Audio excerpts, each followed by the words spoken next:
£50,000, if that's all you've got, I'd be protecting your money. I'd be putting it into some savings account. I'd be putting it into something that's beating inflation. I wouldn't be putting it into a speculative real estate investment. Instead, what I would do is I would focus your skills on broking. So even become very good at sourcing deals and opportunity, because it's the deal that comes first that always attracts the capital.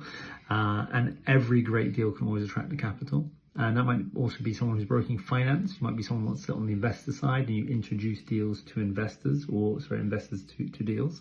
That's what I did. We raised over 50 million quid in our first 24 months when I had my finance brokerage. Or what I would do is focus on being the operator. So become very, very good at a particular strategy. And then once you become very professional and very sophisticated and well practiced in that strategy, you can then go off and raise capital. Now, if you're someone who's already got knowledge and you've got £50,000, then what I would do is this. I would split that £50,000 into two lots of £25,000. I would go out, I would go and raise £225,000 and go and commit that £25,000 that you're putting in as top risk capital. So the top risk 10%, and get 225 from an investor and go 50-50.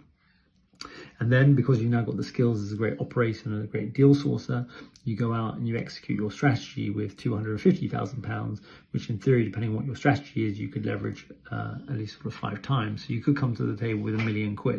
And now you've got sufficient capital that you can get a very decent return.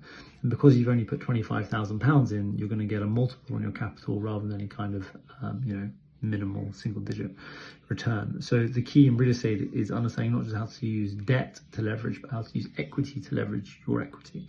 And the reason why you're splitting your 50k into 2 is because you're also diversifying your risks. So now you're doing 25 and 25, and now you've got £2 million deals that are running side by side. Of course, there's a big knowledge gap there, and if you don't have that knowledge, that's what you need to fill in before you even embark on that journey. Hence why you need to learn how to be a broker, and that's why you need to also learn how to be a very decent operator before you get started.